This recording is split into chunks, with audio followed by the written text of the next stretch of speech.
Hey guys, welcome back. This week I wanted to go over my Iceland trip. So I'll be taking you through from day one of all the adventures that my girlfriend and I went on. Hopefully you can sleep to it. I'll just be whispering the entire time and taking you along for the ride. But if you're interested, by all means watch, because Iceland is a beautiful country, and if you ever get the chance to go there, definitely do. If you have no desire to go there now, then hopefully by the end of this video I would have changed your mind. Alright, enjoy the video guys. Good night. Subtle sounds. ASMR.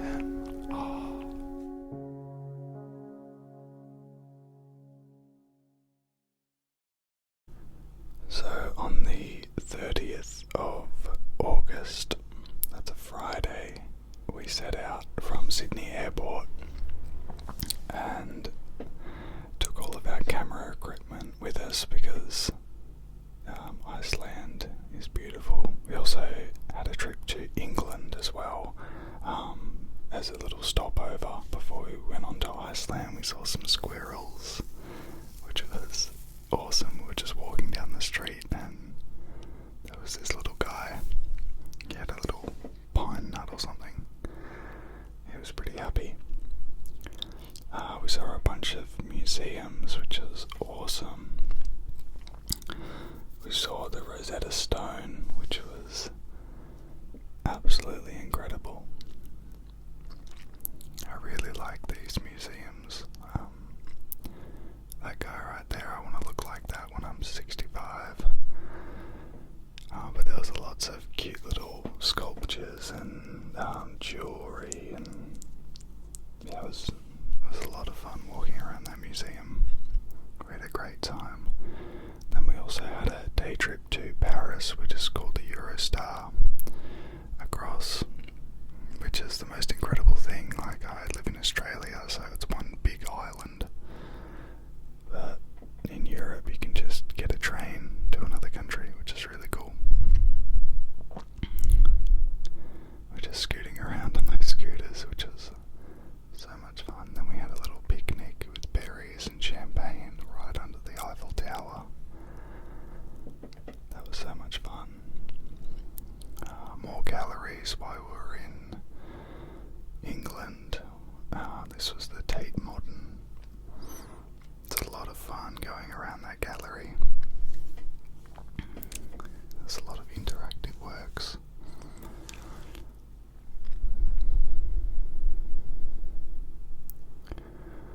There was this cool room that had this insane yellow light. Yeah, we really liked that. And then we went up to the Blue Shard. So the building is called the Shard. And then on pretty much the top level they had a restaurant, so we went there and it was absolutely incredible. Amazing food. And then the next day we got a plane over to Iceland. That was the car that we rented for 3 weeks. And our first stop was the Blue Lagoon. So that's us just walking, and all of those rocks there, that's volcanic rock. And inside, I think the restaurant was called The Rock or Lava or something. And that was the most incredible food. Yeah, you can go to Iceland for all of the views and everything, but the food is absolutely incredible there. And this is us at the Blue Lagoon in that metallic blue water. They also had face masks. There was a little station where you could go up and get as many face masks as you wanted. There's 2 that are free on the house with the ticket you buy. And then you can pay extra for some more ones, for some more. But yeah, our skin was glowing when we left that place.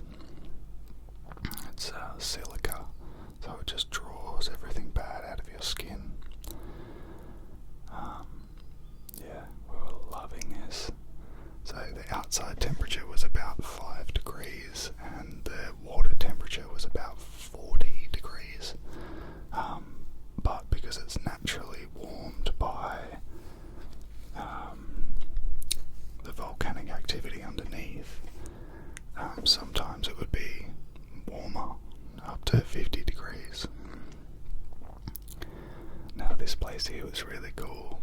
Obviously you can't swim in these places because the volcanic activity is literally boiling the water like you see in that picture there. And then we moved on from that place and went to, I think this is Scalp waterfall, which was insane. Like the picture there doesn't really do it justice of how powerful that waterfall was. Plenty of cats around the place as well, which was nice. This is a guy that I met just outside of the Airbnb that we were staying at.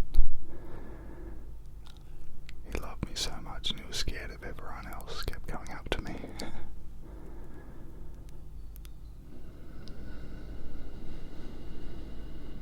So that was an incredible waterfall, and you might actually recognise this part here if you're a fan of Justin Bieber at all. This is where he shot the video clip for I'll Show You. So that was all shot around Iceland. But yeah, there's one pretty iconic scene in that video clip, and that's it, where he's running behind the waterfall. It was pretty cool to stand there. That was actually a really beautiful day. Most of the time that we were there, we didn't see blue sky, because the weather changes very, very quickly in Iceland. It can be blue sky 1 second and absolutely pouring rain and miserable the next. So if you are going to go, bring your waterproofs. Come prepared.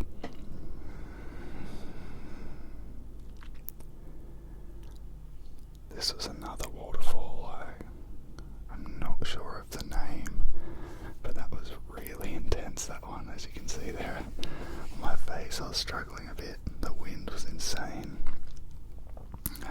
and just the volume of water that was smashing into the water below. It's very intense, but so much fun. It's the same waterfall there.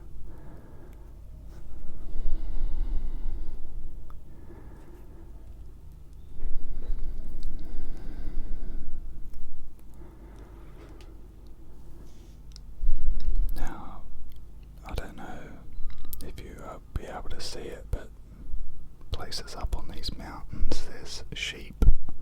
Now there's around 350,000 native Icelandic people, or like citizens in Iceland, and there's between 650 and 800,000 sheep in Iceland, which is crazy. So everywhere you go, everywhere we drive or drove, there was sheep, which is really cool. And they're so woolly, so fluffy.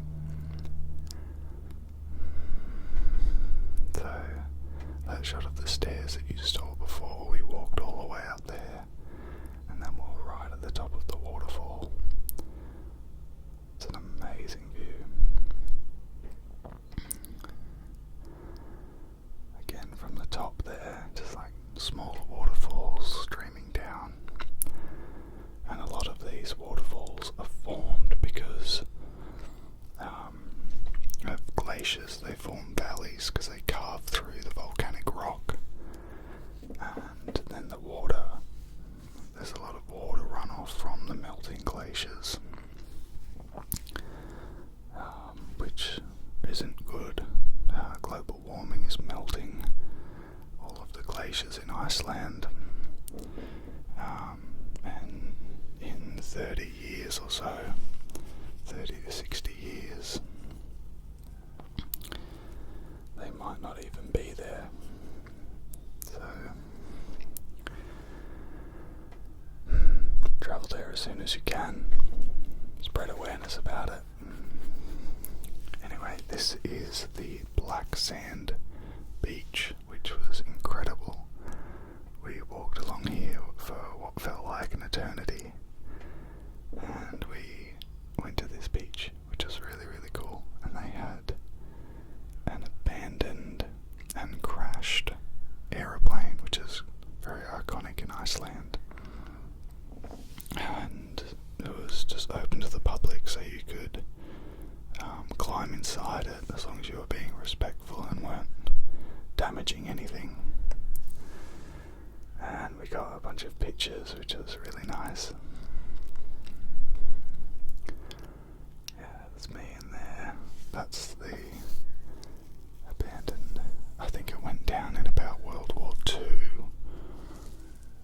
I'm not exactly sure. I can't quite remember now. I remember reading something about it.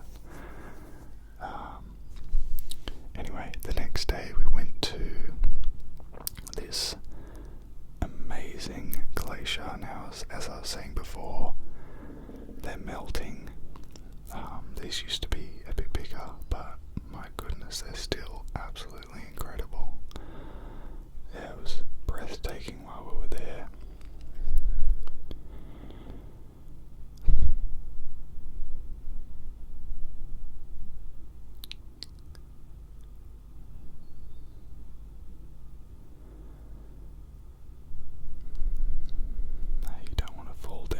It's about 6 meters deep. That's our tour guide. He was just clearing a safe path for us. Now, it doesn't really matter that he's hacking off the ice there. A glacier is formed when the ice compresses down, and the ice wasn't compressed there, so it likely would have just melted anyway. There's Tali tasting how cold that water was. See, that's dirty water, but right up the top where it was freshly melted, you could drink the water because it was so clean. That was amazing. This little guy we found in a little village in Iceland. Cutest little cat. There's some more waterfalls.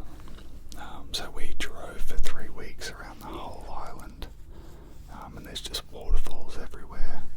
That there is Skogafoss Farm, which was the most incredible food I've ever tasted. And then the next day we went to this cave.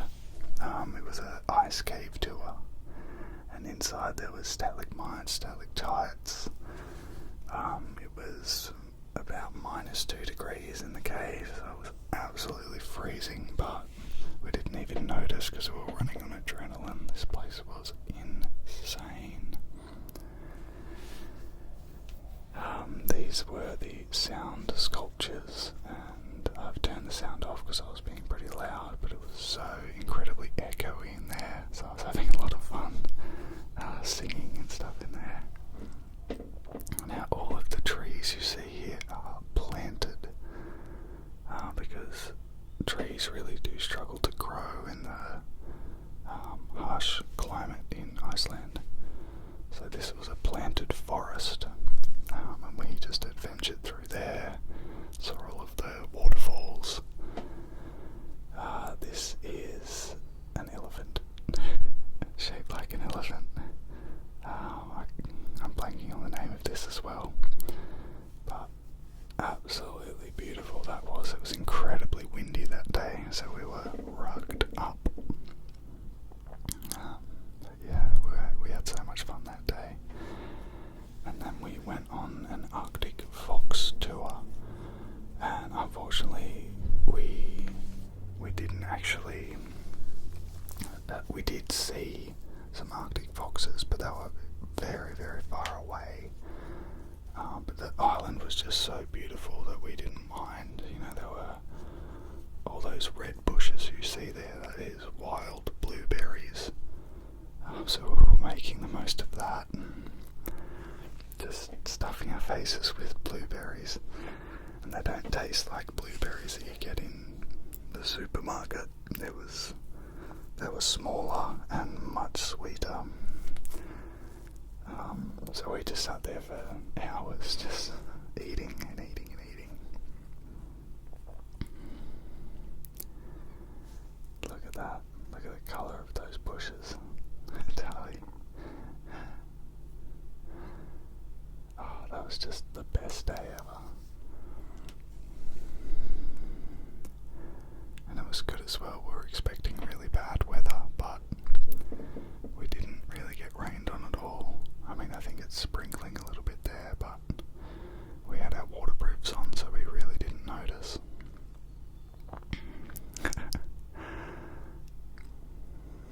Yeah, I'm pretty happy there. That guy just stabbing me.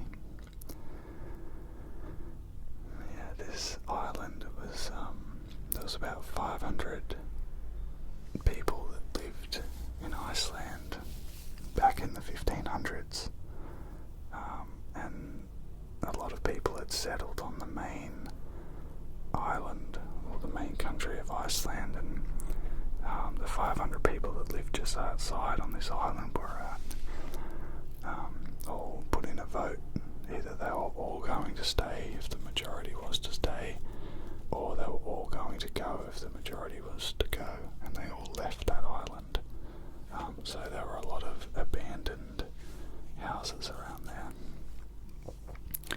which was incredible. There were a lot more adventures that we went on, but I didn't document it because I just wanted to be in the moment for it. But that was the trip of a lifetime. If you get the chance to go, definitely do it. It is incredible. The most incredible country, and I can't wait to go back. Alright guys, I hope you enjoyed the video, and I'll see you next week. Have a good night guys. Bye bye.